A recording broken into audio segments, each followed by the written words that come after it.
Welcome to spring 2013. As you can see, I'm sitting in the bush near to my place, and behind me the Sydney spring flowers, the pink Sydney boronia and wax flowers are burgeoning all around us. In fact, any walk into the national park, north or south of Sydney, will bring you into contact with all this really amazing herald of spring. I'm always amazed that spring is in July, early August. It's all happening around us. Soon I hope to get a spring poetry competition up and running, and you'll be able to post your poems into my blog. So a little bit of introduction now to what's happening this semester, whether you're in first, second or third year. We've got a feast of literature ahead of us. Literature that I hope will inspire you and deepen your appreciation of life.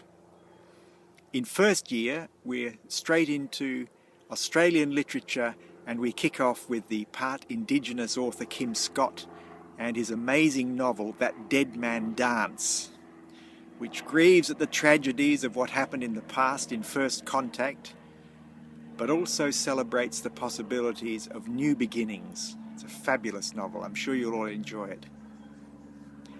In Australian literature, we've also managed this semester to bring together a conference that really connects you with some of the authors we're studying. Poet Kevin Hart, novelist Amanda Lowry, two of the key authors on our unit, are with us at the end of this first week at a conference that we're running called Addressing the Sacred.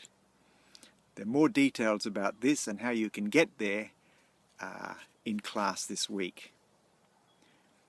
If you're doing second year literature, we're into the 20th century, and we're kicking off with Gerard Manley Hopkins, one of England's greatest and most influential poets, who virtually had to recreate the English language to express his unusual, penetrating vision both into himself and into nature.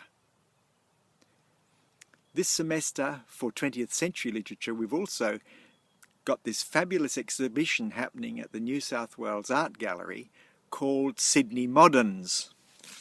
The book Sydney Moderns, which is from that exhibition, I've got a copy of it here in my hand. Sydney Harbour Bridge is seen as the icon of modernism in Australia, and I hope to be able to take you to the gallery to show you that exhibition, because it's full of the ideas and forms that were part of the 20th century as they made their appearance here in Sydney. I think this is a must for all 20th century students. But the conference we're holding at the end of this week, Addressing the Sacred, also has a lot of relevance to 20th century, because we're talking about Virginia Woolf, Catherine Mansfield, T.S. Eliot, authors who are deeply into the spiritual aspects of literature and art, particularly in the wake of the First World War and the Second World War. For third years, we move into the grand finale of literature. If you've been with us for 5 semesters now, this 6th semester is the visionary imagination, with William Blake at its centrepiece. William Blake, great pre-romantic English author who was both an artist and a writer, an amazing figure. And along with him we are studying David Malouf and Patrick White, both because they were deeply influenced by William Blake, and they are both also visionary authors. And what is a visionary author? That's what this unit hopes to explore and explain. I have to say that the visionary imagination is my favourite unit, because it brings so much together of all the literature we've studied during the semesters. In this unit, we're experimenting this semester with a new technology called Flip Class. And if you haven't yet been to the first introductory lecture called the Flip Class, then please visit Leo and get into week 1 Echo 360, and you might be surprised there to see a few people you will vaguely recognize, but most importantly, there are questions there that you need to look at and think about before the first class. Again, for this unit, Visionary Imagination, the conference addressing the sacred is pretty vital, especially Kevin Hart and Rosemary Crumlin's contributions. Rosemary Crumlin is the author of what is called the Blake Book, so she's deeply into Blake and his connection with Australia. And Kevin Hart is both a poet, theologian, philosopher who's written a lot about the sacred in literature. He has a vital connection with what we're doing. This semester, in all my units, we're also going to build on the new digital work that we've been exploring, from blogs to vlogs and beyond.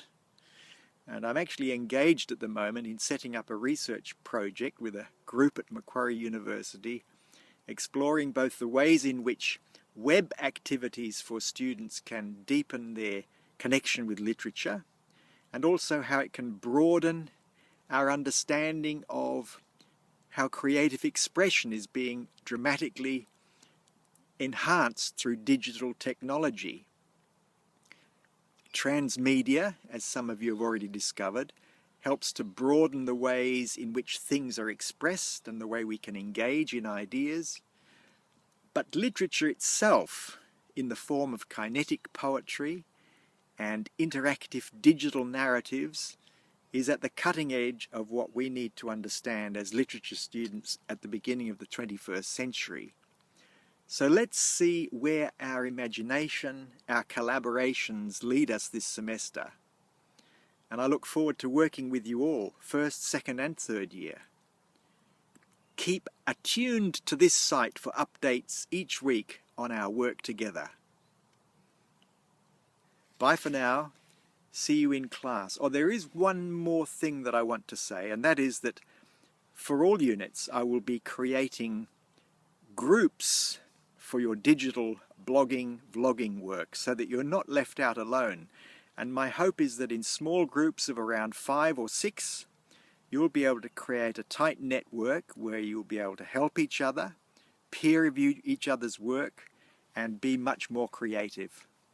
So here is a final shot of this wonderful stand of Boronia ledifolia just in the rocks behind my place. See you in class this week. Bye.